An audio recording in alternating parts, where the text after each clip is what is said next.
Bonjour à tous.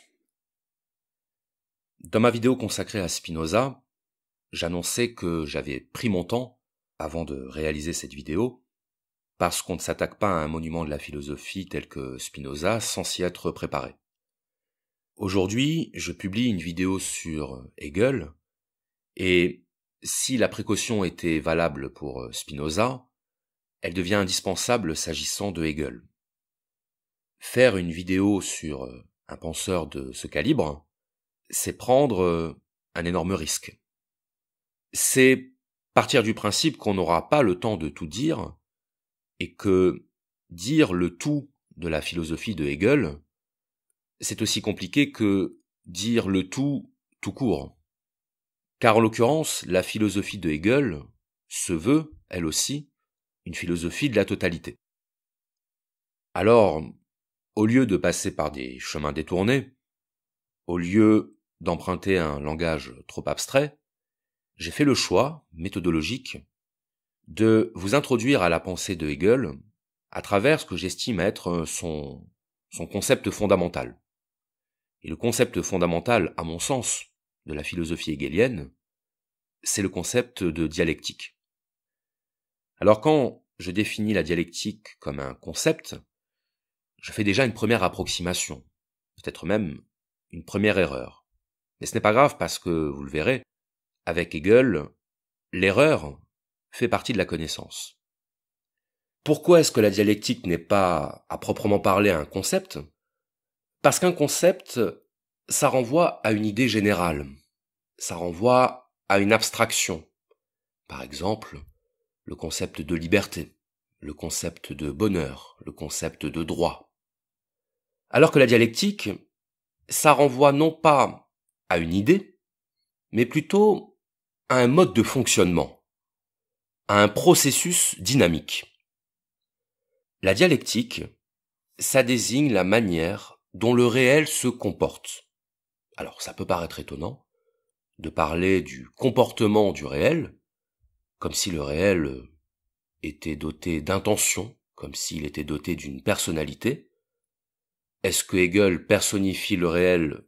Non, mais il identifie dans le réel un principe qui est le principe rationnel, et dont la dialectique constitue la mise en œuvre dans le monde matériel.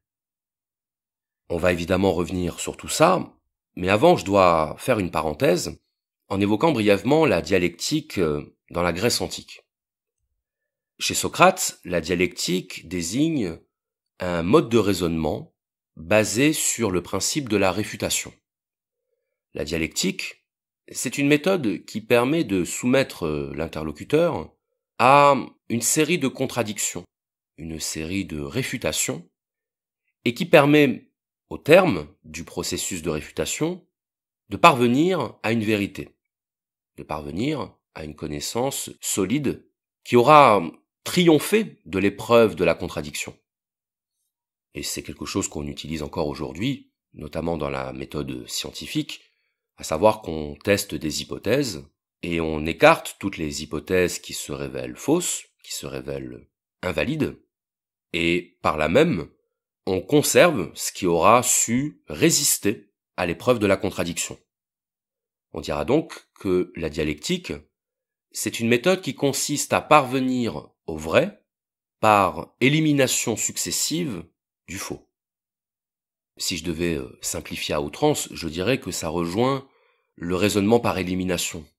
Vous savez, dans ce fameux jeu télévisé, on vous pose une question et vous avez 4 possibilités de réponse. Et souvent, quand on ne connaît pas la réponse, on procède par élimination. Procéder par élimination, c'est-à-dire procéder par reconnaissance de ce qui est faux, c'est ça la dialectique au sens socratique, la dialectique comme méthode de discussion menant au vrai par réfutation du faux.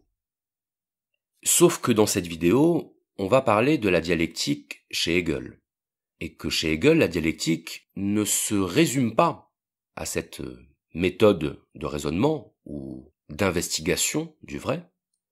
La dialectique englobe beaucoup plus de choses. La dialectique hegelienne englobe tout ce qui est. Elle englobe tout le réel. Ce qui veut dire que pour Hegel, tout est dialectique. Aussi bien la réalité matérielle que la réalité spirituelle, c'est-à-dire la pensée, les idées, l'esprit.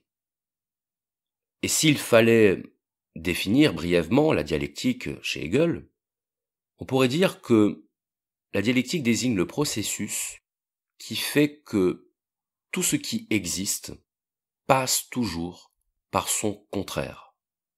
C'est ça l'élément clé de la définition de la dialectique chez Hegel. Tout ce qui existe passe toujours par son contraire. Alors, comme je sais que ça vous paraîtra sans doute un peu abstrait, je vais pas perdre de temps, je vais vous donner directement un premier exemple extrêmement concret.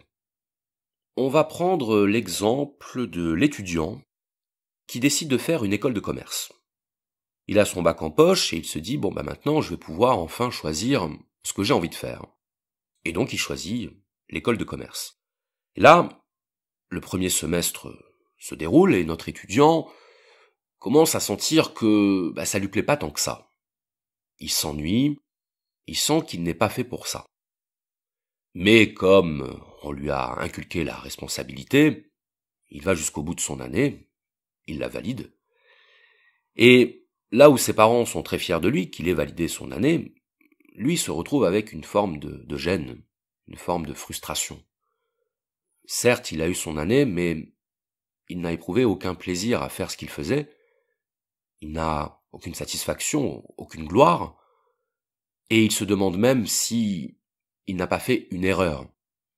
Donc il va passer son été à réfléchir, et là, il va être ballotté entre deux désirs contradictoires. Le premier désir va être celui d'arrêter ses études pour faire quelque chose qu'il aime. La deuxième option étant de poursuivre, de persévérer dans cette voie dont il commence à soupçonner qu'elle ne le rendra pas heureux. Ne voulant pas décevoir ses parents, ne voulant pas non plus prendre de risques inconsidérés pour son avenir, il décide de remettre le couvert pour une deuxième année. Et là, rien ne va plus, parce que plus le temps passe, et plus notre étudiant se rend compte qu'il n'est pas fait pour ça. Plus notre étudiant se rend compte qu'il est en train de perdre son temps. Mais toujours animé de son sens de la responsabilité, notre étudiant termine l'année, valide sa deuxième année, et ses parents sont très fiers de lui et tout le monde le félicite pour sa réussite. Sauf que notre étudiant n'a pas l'impression d'avoir réussi. Il a toujours l'impression d'avoir perdu son temps. Et c'est à ce moment-là qu'il prend sa décision. Il décide d'arrêter ses études de commerce et de se lancer dans sa passion, qui est la musique. Évidemment, ses parents sont scandalisés. Ils ne comprennent pas cette décision, ils s'y opposent. Mais rien à faire, notre étudiant a décidé qu'il ne reprendrait pas les études de commerce. La morale de cette histoire, c'est que notre étudiant a dû en passer par 2 ans de contraintes, 2 ans de souffrance, pour finalement se rendre compte que sa vocation se trouvait ailleurs. Et il aura fallu 2 ans pour qu'il prenne la décision de se réorienter et de vivre de sa passion. La dialectique, c'est le fait que notre étudiant devait en passer par là pour se rendre compte qu'il n'était pas fait pour ça, pour se rendre compte que sa voie n'était pas là. Alors bien sûr, certains d'entre vous diront, mais il le savait depuis le début. Au fond de lui, il le savait très bien. Oui, peut-être qu'il le savait au fond de lui. Mais encore fallait-il que ce savoir parvienne jusqu'à sa conscience. Encore fallait-il que ce savoir se manifeste. Et se manifeste à tel point qu'il ne puisse plus être nié. Se manifeste avec tellement d'évidence qu'à ce moment-là, la décision devient fatale. La dialectique, c'est le processus par lequel je fais l'expérience de ce qui n'est pas moi, je fais l'expérience de la contradiction, et tout ce qui est obéit à cette loi implacable de la dialectique. Je vais prendre un deuxième exemple. Je vais prendre l'exemple de l'adolescent. Qu'est-ce qu'un adolescent? C'est un individu en mutation. Pourquoi en mutation? Parce que l'adolescence, c'est une période transitoire entre l'enfance et l'âge adulte. Et qu'est-ce qu'on observe bien souvent chez les adolescents? Pas toujours, mais fréquemment. C'est un désir de ne plus être traité comme un enfant. C'est un désir d'être reconnu comme un individu à part entière. Un individu qui possède son identité, ses goûts, son libre arbitre. Ce n'est évidemment pas un hasard si les adolescents sont les plus sensibles à la mode, parce que la mode nous procure un sentiment d'appartenance identitaire.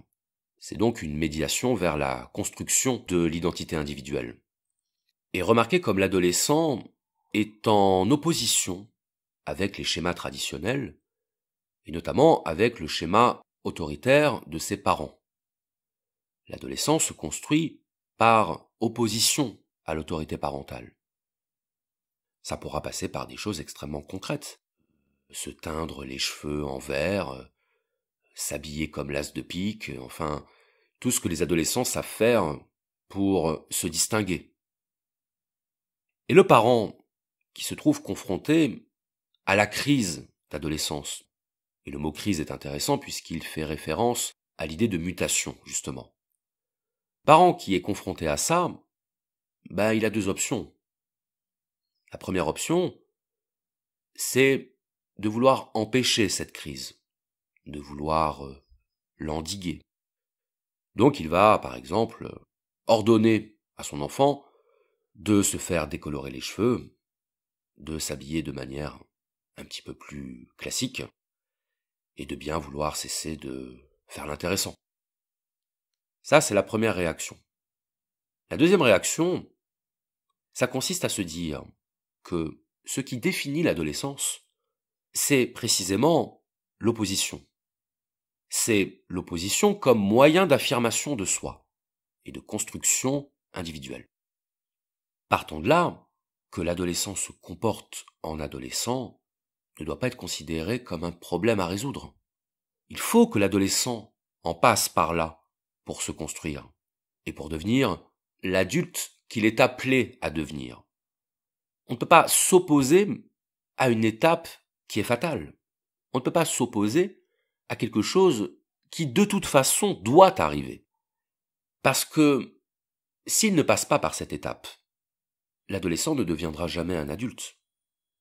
Il a besoin d'en passer par cette expérience de la contradiction pour devenir ce qu'il est. Il a besoin de se confronter à cette altérité qu'il réfute pour pouvoir ensuite se réconcilier avec elle. C'est généralement ce qui fait qu'on s'entend beaucoup mieux avec nos parents quand on devient adulte, c'est-à-dire quand on quitte le foyer. Donc l'idée, c'est que l'adolescence, en tant que période marquée par la recherche de l'opposition, est absolument indispensable. Empêcher qu'une étape inéluctable se produise, c'est créer davantage de problèmes qu'on en résout. Et ce genre de schéma d'opposition, vous pouvez l'appliquer à absolument tout ce qui s'inscrit dans un processus évolutif. Ça marche par exemple avec les relations de couple. Qu'est-ce qui se passe dans une relation de couple habituelle? Les deux personnes se rencontrent, elles se plaisent, elles décident d'aller plus loin dans leur relation, éventuellement de vivre ensemble, et puis au bout d'un certain temps, vont commencer à apparaître les premiers désagréments. On va commencer à remarquer les défauts de l'autre, pour finir par ne plus voir que ça. On va finir par être agacé par les défauts de l'autre. Et puis vont arriver les premières disputes, les premiers conflits. Parfois, ces conflits se régleront, mais parfois, ces conflits seront destructeurs. Ils vont faire que les deux personnes vont se séparer et peut-être ne plus vouloir entendre parler l'une de l'autre. Donc on va bloquer l'ex sur Facebook, on va effacer son numéro, on va éviter de fréquenter les endroits qu'il ou elle fréquente, parce qu'au fond, on a toujours une sorte de rancœur. Ça correspond à l'étape de la réfutation, à l'étape de la contradiction. On veut nier la personne avec qui on a passé une partie de notre vie. Mais c'est une volonté totalement vaine, parce que cette personne qu'on cherche à éliminer symboliquement de notre vie, elle continue à exister. Non seulement à l'extérieur de nous, elle vit toujours, mais aussi à l'intérieur de nous. La personne aura laissé en nous la trace de son passage, que ce soit par les photos, les souvenirs, mais aussi par l'influence que cette personne aura eue sur nous. Puisque, qu'on le veuille ou non, les relations qu'on entretient avec les autres nous influencent et modifient notre personnalité. Fréquenter quelqu'un, c'est lui donner la possibilité de nous influencer. Donc la personne que l'on cherche à nier, que l'on cherche à exclure, à sortir de notre vie, mais on voit que c'est peine perdue, parce que elle y restera.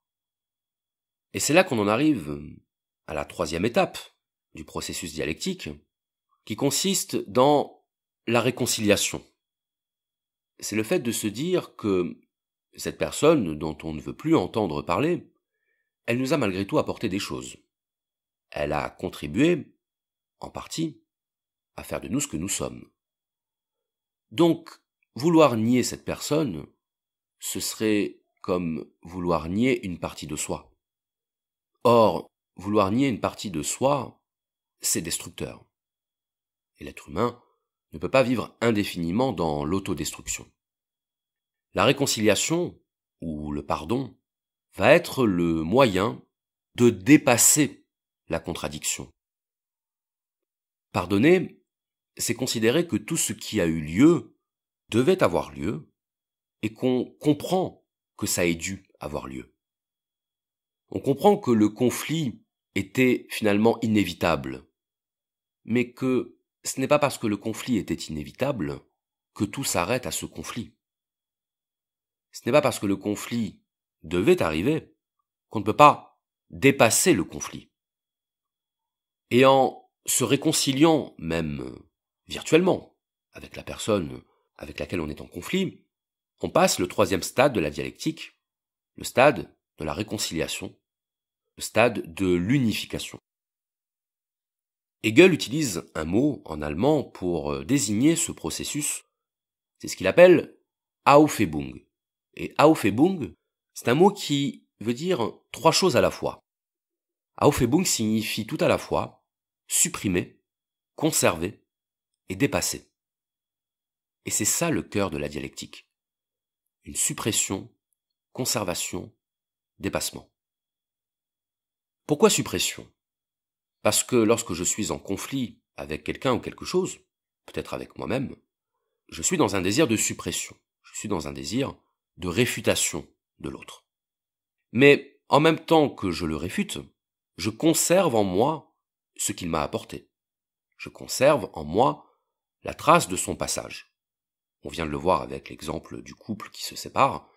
Je ne peux pas annuler l'expérience que j'ai eue avec l'autre. Je ne peux pas appuyer sur la touche reset sans que la relation ne soit conservée dans l'historique. Donc il y a conservation. Et il y a dépassement lorsque je surmonte la contradiction. Lorsque la contradiction ne devient plus l'alpha et l'oméga de la relation, mais simplement une étape de la relation, une étape qu'il m'est possible de dépasser. La dialectique désigne ainsi ce schéma, auquel rien n'échappe, d'un triple mouvement, qu'on a l'habitude de résumer avec le schéma thèse, antithèse, synthèse. L'essentiel qui est en jeu dans la notion dialectique, c'est cette idée de mouvement perpétuel, et cette idée de mouvement qui passe par l'opposition, qui passe par la contradiction, et qui fait que la contradiction joue un rôle absolument moteur et déterminant dans toute évolution.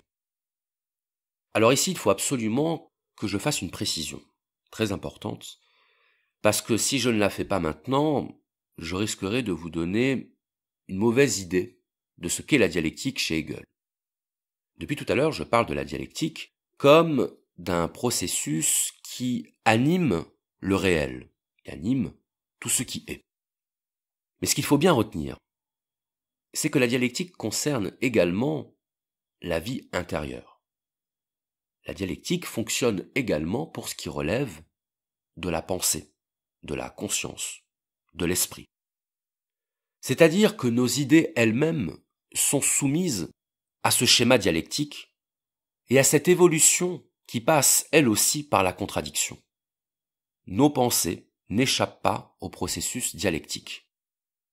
Et pour l'illustrer, je vais prendre un exemple que j'aime assez, qui est l'exemple du trajet en voiture. Imaginez que vous êtes invité à une soirée entre amis, vous faites le trajet en voiture et vous y allez accompagné. Vous avez quelqu'un à la place du passager. Et ce passager vous dit qu'il connaît un chemin plus rapide que celui que vous vous apprêtez à prendre. Il connaît un chemin qui permet de gagner du temps. Là, vous avez deux options. Soit vous lui répondez non, non, merci, ça ira. Je connais le trajet, j'ai l'habitude. Sinon, vous avez l'option d'essayer, de faire l'expérience de cette altérité qui vous est suggérée pour éventuellement comparer, pour éventuellement vérifier si vous aviez raison ou tort. Supposons que vous fassiez le choix de suivre votre propre trajet. Il est fort possible que vous ayez eu raison. Il est fort possible que votre trajet ait été le plus court. Mais le problème, c'est que, n'ayant pas fait l'expérience de l'autre trajet, n'ayant pas fait l'expérience de la contradiction, bien vous ne pouvez pas en être absolument sûr.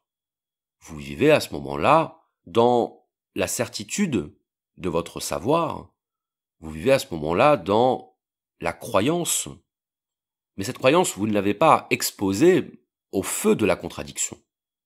Vous ne l'avez pas mise à l'épreuve de la réfutation. Ce qui veut dire que même si vous avez raison dans les faits, même si votre trajet est effectivement plus court, vous n'aurez pas saisi l'opportunité qui vous était offerte de le vérifier. Et donc, votre savoir n'en est pas vraiment un. Maintenant, imaginons la deuxième option. Vous choisissez de suivre la suggestion de votre ami et d'emprunter son trajet. Et là, vous vous rendez compte qu'en fait, au lieu de gagner du temps, vous en avez perdu. Est-ce que ça veut dire pour autant que vous aurez perdu votre temps? Eh bien, non. Vous n'aurez pas perdu votre temps. Vous n'aurez pas perdu 5 minutes. Vous aurez investi 5 minutes dans la vérification d'une idée. Vous aurez investi 5 minutes dans l'expérience de la contradiction qui vous aura permis d'améliorer votre savoir, qui vous aura permis de solidifier ce que vous saviez. Le savoir que vous possédez à l'issue de votre trajet n'est donc pas votre savoir initial. C'est votre savoir initial augmenté d'une nouvelle connaissance. Donc ce n'est plus votre savoir initial. C'est un savoir plus abouti. C'est un savoir plus complet. Et c'est ça l'idée de la dialectique, à savoir qu'une expérience qui, à première vue, ne vous apprend rien, ou à première vue, ne fait que confirmer ce que vous saviez déjà, en réalité, modifie ce que vous saviez. La confirmation d'un savoir modifie la nature de ce savoir. Et c'est la raison pour laquelle vouloir absolument protéger ces croyances, vouloir les mettre à l'abri de la réfutation, c'est la pire chose que l'on puisse faire. C'est la pire chose que l'on puisse faire parce qu'à ce moment-là, on ne met plus notre savoir en position de s'améliorer. Le concept de dialectique est indissociable de l'idée d'évolution. Tout ce qui existe évolue. Rien n'est jamais identique à soi. Et c'est quand on comprend que l'évolution n'est pas simplement un paramètre de l'existence, mais le moteur même de tout ce qui existe, c'est quand on comprend cette idée qu'on comprend que tout est dialectique. Imaginez qu'on apprenne à un enfant les mathématiques. Alors on commence par lui apprendre à compter. Donc on commence à 0, Et ensuite, 1, 2, 3, 4, 5, etc. On va lui apprendre les nombres entiers. Plus précisément, les nombres entiers naturels, c'est-à-dire positifs. Mais lorsqu'on apprend ça à un enfant, on ne lui dit pas qu'il est en train d'apprendre les nombres entiers naturels. On lui dit qu'il est en train d'apprendre les nombres tout court. Donc, d'un point de vue totalement objectif, on lui ment à cet enfant, puisqu'on lui fait croire que les nombres se résument, se réduisent aux nombres entiers naturels. Pourquoi est-ce qu'on fait ça? On fait ça parce qu'on est conscient qu'on ne peut pas lui demander de retenir, à son âge, des notions aussi complexes que nombre entier naturel ou nombre relatif, et on trouverait pédagogiquement absurde de lui apprendre les nombres négatifs à ce stade de son apprentissage. Il doit donc en passer par une première étape, les nombres entiers naturels, pour ensuite découvrir qu'il y a d'autres ensembles de nombres. Et c'est seulement lorsqu'il aura acquis, lorsqu'il aura enregistré cette première étape, qu'il pourra passer à l'étape suivante et se rendre compte que ce qu'il avait cru être la totalité du vrai, quand il se sera aperçu que ce qu'il croyait être vrai n'était que partiellement vrai, à ce moment-là, il pourra passer l'étape suivante de l'apprentissage. Et donc il va apprendre, par exemple, les nombres négatifs. Il avait besoin d'en passer par l'erreur, c'est-à-dire la partialité. Une erreur n'est jamais totalement une erreur du point de vue hegelien. Une erreur, c'est une connaissance partielle, c'est une connaissance incomplète. Donc l'erreur n'est pas à disqualifier en tant que telle. L'erreur est à assumer et à reconnaître parce qu'elle est la condition du progrès de la connaissance. La dialectique nous dit qu'on n'entre pas dans la vérité d'emblée, par un saut. On parvient à la vérité au terme d'un processus qui passe par une série de contradictions de ce que l'on croyait être vrai. Donc pour Hegel, il est nécessaire de se tromper. Il est nécessaire de passer par l'erreur. Car l'erreur n'est pas le contraire de la vérité. L'erreur est une marche sur le chemin de la vérité. Alors à ce moment-là, on pourrait se poser la question, mais pourquoi en passer par l'erreur? Est-ce qu'il ne serait pas plus simple d'arriver directement à la bonne réponse? Est-ce qu'on avait vraiment besoin de nier l'existence des nombres négatifs pour pouvoir ensuite les apprendre et les comprendre? Est-ce que j'ai besoin de me tromper de route pour me rendre compte que finalement, la route que je pensais être la bonne était effectivement la bonne? Est-ce que j'ai vraiment besoin d'en passer par l'erreur? Est-ce qu'il n'est pas plus simple de recevoir la vérité par quelqu'un qui la possède et de l'appliquer, de l'accepter comme étant la vérité? Est-ce que ce serait pas, au fond, beaucoup plus facile pour nous? Évidemment, je pense que, en même temps que je formule ma question, vous en déduisez vous-même la réponse.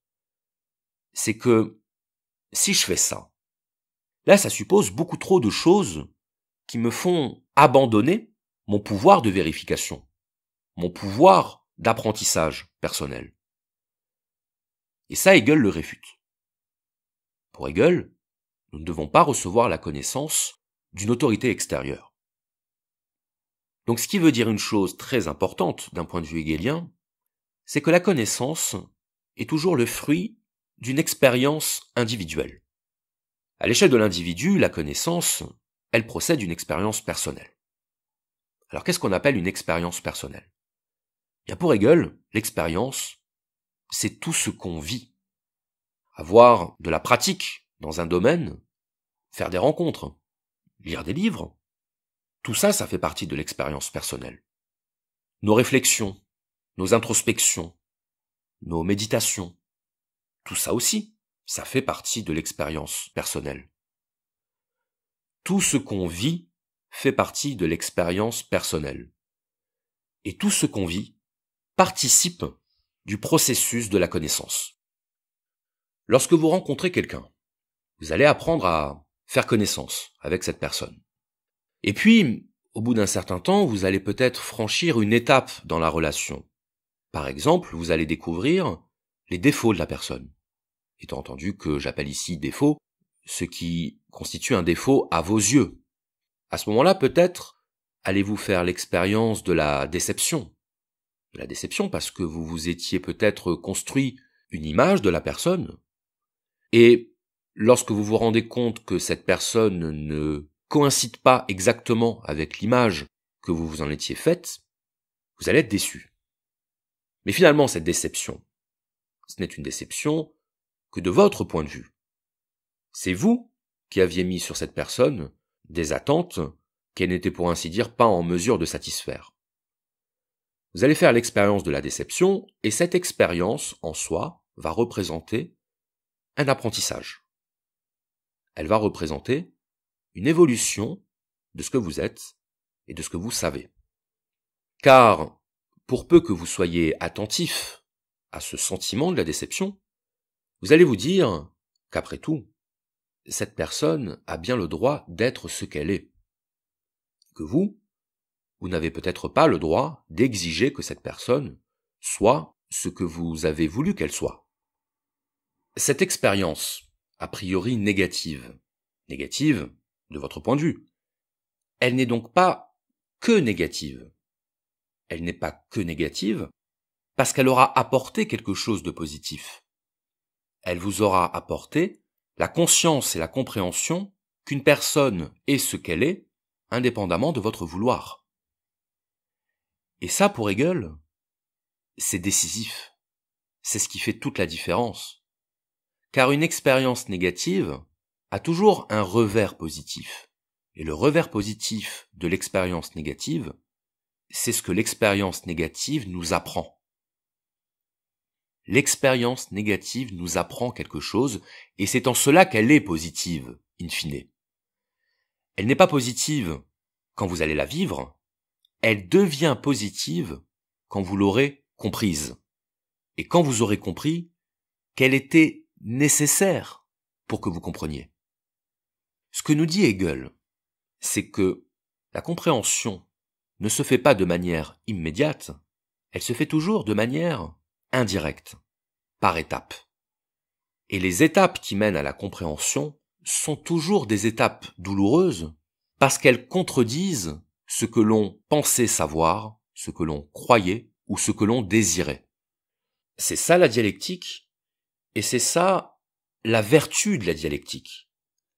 La vertu de la dialectique, c'est qu'elle nous permet de comprendre qu'une expérience négative n'est jamais totalement négative, qu'elle a toujours un versant positif et qu'il dépend de nous de reconnaître ce versant positif, même si en réalité, Hegel nous explique que ce n'est pas vraiment nous qui choisissons d'en avoir conscience.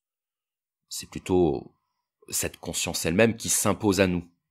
Mais peu importe. Ce qui compte, c'est de comprendre que la dialectique est un processus qui régit tout.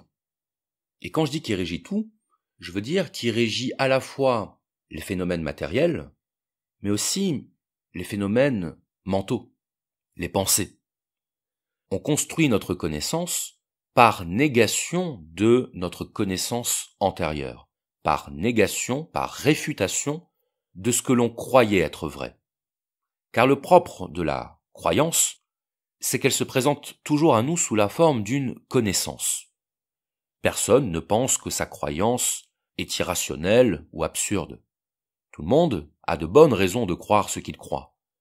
Donc, la connaissance est toujours une connaissance du point de vue de l'individu qui en fait l'expérience. Et c'est seulement lorsque cette connaissance se voit contredite par une expérience, par une série d'expériences, que l'individu, grâce à sa conscience, va pouvoir faire un retour sur sa connaissance antérieure pour se dire que finalement cette connaissance, elle n'était pas complètement valable. Elle n'était pas entièrement fausse, mais elle ratait quelque chose. Et ça demande énormément d'humilité, d'accepter que l'on se soit trompé, ou d'accepter que l'on n'avait pas tout vu, tout pris en compte, et que certains paramètres nous échappaient, et qu'il a fallu qu'ils nous échappent pour que l'on se rende compte qu'on ne les maîtrisait pas tous. La dialectique, c'est donc un processus qui concerne à la fois les phénomènes matériels et les phénomènes immatériels. Pour l'heure, retenons simplement cette idée, à la fois simple mais très subtile, qui est que tout ce qui déploie son existence dans le temps passe par des étapes qui se contredisent les unes les autres et qui pourtant forment une totalité cohérente. Quand on comprend ce principe de la dialectique, on devient beaucoup plus indulgent envers l'erreur, car alors on a conscience que l'erreur est toujours la condition de la vérité, que l'erreur est nécessaire pour pouvoir la dépasser, à condition de faire preuve de suffisamment d'humilité pour reconnaître une erreur quand on l'a commise. Celui qui refuse d'expérimenter ce processus dialectique refuse en même temps de reconnaître ce processus dialectique à l'œuvre dans tout ce qui existe. Celui qui n'évolue pas fait la preuve qu'il n'apprend rien. Celui qui refuse d'expérimenter l'évolution refuse de comprendre que tout évolue.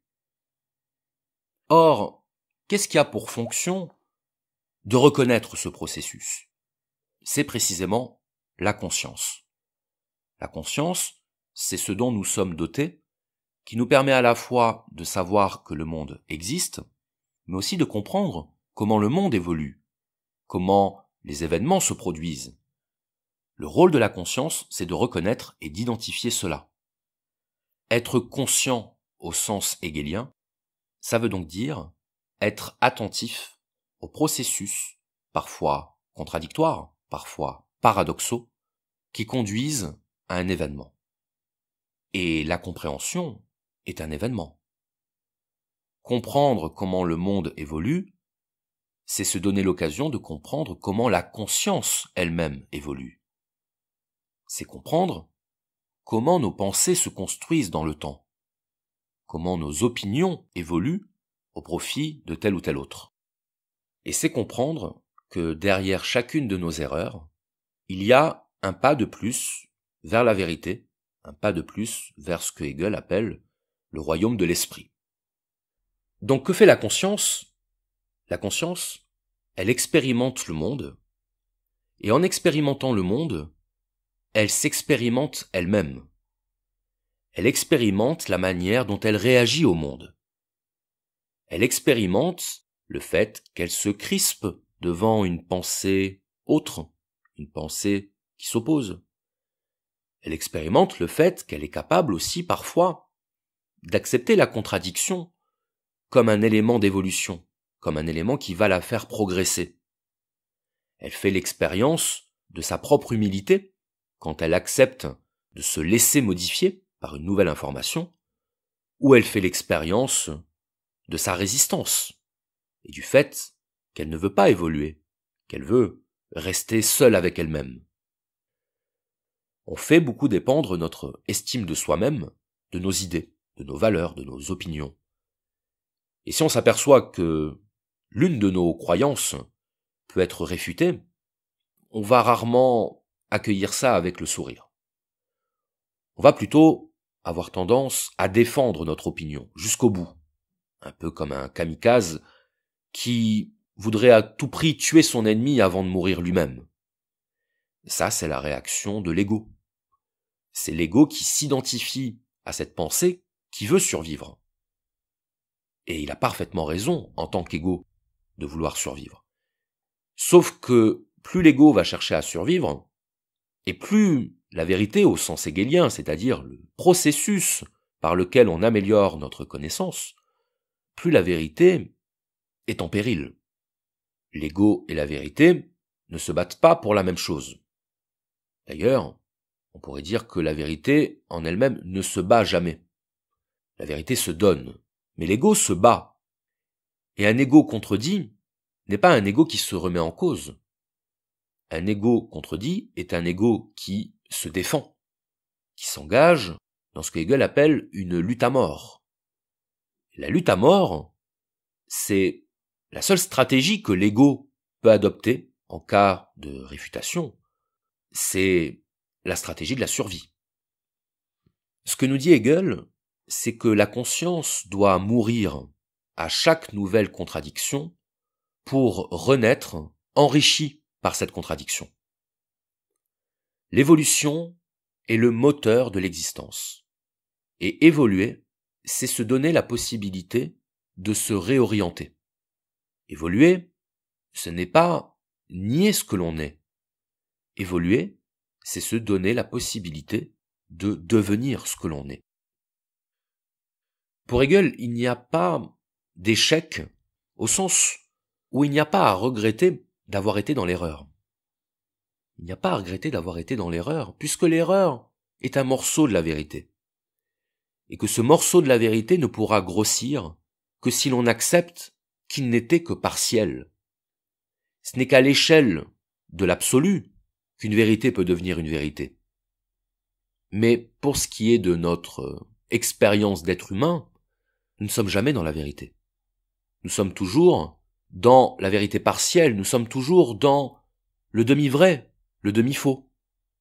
Et cette partie manquante de la vérité ne s'obtient que lorsque l'on reconnaît qu'elle nous fait défaut. Le sous-titre de la phénoménologie de l'esprit de Hegel, c'est « Science de l'expérience de la conscience ». Et la dialectique permet de comprendre le principe de cette expérience de la conscience. Une expérience qui nous fait passer d'une contradiction à une autre. Le monde étant pluriel, le monde étant divers, tout ce qui n'est pas nous s'oppose à nous. Tout ce qui n'est pas nous nous contredit. Et je vous mets au défi de trouver ne serait-ce qu'une seule personne qui partage absolument, intégralement, toutes vos pensées, toutes vos croyances, tous vos désirs. Je ne prends pas beaucoup de risques en vous lançant ce défi parce que ça n'existe pas. Du simple fait qu'il n'y a pas deux individus strictement identiques. Le monde est marqué par la diversité. Donc le monde est marqué par l'altérité. Ce qui veut dire que potentiellement, toute nouvelle expérience peut être l'expérience de la contradiction. Et une contradiction, au sens hegelien, n'a rien de négatif. Au contraire. La contradiction est vécue subjectivement de manière négative avant d'être comprise comme s'insérant dans un processus global d'évolution et donc d'être perçue sous son versant positif. Toute nouvelle expérience nous met potentiellement face à la contradiction, c'est-à-dire face à l'opportunité de nous améliorer. Si vous vous retrouvez confronté à une altérité avec laquelle vous ne vous opposez pas, ça peut arriver. Dans ce cas-là, est-ce que ça veut dire que la dialectique hegelienne est mise en échec? Est-ce que ça veut dire qu'il y a des cas où peut-être elle ne s'applique pas? Non. Ça signifie quelque chose de beaucoup plus simple, qui est que cette altérité n'était peut-être pas réellement une altérité. Ce n'était peut-être qu'une altérité dont vous aviez déjà fait l'expérience. Et dans ce cas-là, cette altérité n'en est plus vraiment une. Cette altérité, vous l'avez incorporée à vous. Vous l'avez assimilée. Et donc, vous n'avez pas le sentiment d'avoir affaire à une opposition. Vous avez le sentiment d'avoir affaire à quelque chose que vous avez déjà rencontré, que vous avez déjà accepté. Les différentes consciences qui sont en interaction au quotidien ne sont peut-être pas adversaires, ne sont peut-être pas faites pour s'opposer et lutter jusqu'à la mort. Peut-être les différentes consciences sont simplement là pour reconnaître dans les autres une partie de la totalité, et ainsi augmenter leur champ de conscience. La dialectique mène, chez Hegel, à l'augmentation de notre champ de conscience. Et pour augmenter ce champ de conscience, il est nécessaire d'en passer par l'opposition. Je prenais l'exemple tout à l'heure du trajet en voiture. Vous avez besoin de faire vous-même l'expérience du trajet en voiture pour savoir si votre trajet est effectivement plus court ou pas que celui qu'on vous propose. Vous avez parfois besoin de vous opposer à une autorité pour pouvoir vous construire sur le plan identitaire. Avoir l'esprit de contradiction, pour un adolescent, c'est presque une tautologie. C'est presque le principe même de ce qu'il se produit à l'adolescence. L'adolescent est obligé de vivre son adolescence. Et c'est seulement parce qu'il aura vécu son adolescence qu'il pourra dépasser le stade de l'adolescence, qu'il pourra regarder les photos qui datent de son adolescence en se disant « Mais enfin, c'était ridicule. Je me rendais pas compte. J'ai honte. » Alors on n'est pas obligé d'avoir honte. Mais on peut simplement sourire, d'un sourire bienveillant envers le jeune être que l'on a été, en se disant « Bon, il fallait que j'en passe par cette étape. C'est pas grave. Ça fait partie de l'ordre naturel des choses. » Et donc à 25 ans, quand il se dira de manière un peu condescendante qu'il était bien idiot, qu'il n'avait aucun goût, qu'il suivait la mode comme un mouton, à ce moment-là, ce jeune homme de 25 ans aura l'impression que là, ça y est, il est dans la vérité, il est dans la connaissance, il est dans la compréhension. Il pense qu'il a définitivement raison. Et qu'est-ce qu'il va se passer 10 ans plus tard? Eh bien, il va regarder les photos de l'époque où il avait 25 ans. Et il repensera à ses choix, à son mode de vie, à ce qu'il a pu faire, entreprendre, échouer lorsqu'il avait 25 ans. Et là, rebelote. Il va se dire, qu'est-ce que j'étais naïf, qu'est-ce que j'étais prétentieux, qu'est-ce que j'étais arrogant. Et c'est ainsi que va se construire l'évolution de cet individu à travers le temps, par reconnaissance successive de ce qu'il a été, et par réfutation de ce qu'il a été aussi, comme condition d'évolution. Hegel nous dit bien qu'on ne peut réellement évoluer que si l'on est persuadé à chaque instant d'être dans la vérité. On a besoin de se croire dans la vérité pour que la contradiction soit efficace. Vivre les différentes étapes de notre vie, c'est se mettre en risque, c'est se mettre en danger, c'est accepter l'épreuve de la contradiction comme une épreuve bienfaitrice. C'est comprendre, comme le disait Nietzsche, que ce qui ne nous tue pas nous rend plus forts et que ce qui nous fait mal nous élève. La dialectique, c'est l'idée que rien ne remplace l'expérience et que l'expérience, par définition, est faite de tout et son contraire. Et que c'est par le contraire qu'on accède au tout. C'est par la contradiction qu'on dépasse en permanence l'état où nous sommes. C'est seulement par l'expérience du monde et la conscience de notre expérience du monde, la conscience d'être conscient de notre expérience du monde, c'est seulement à ce prix que l'on peut s'accomplir, devenir complet, devenir ce que nous sommes, devenir ce que nous sommes voués à être. Je vous remercie.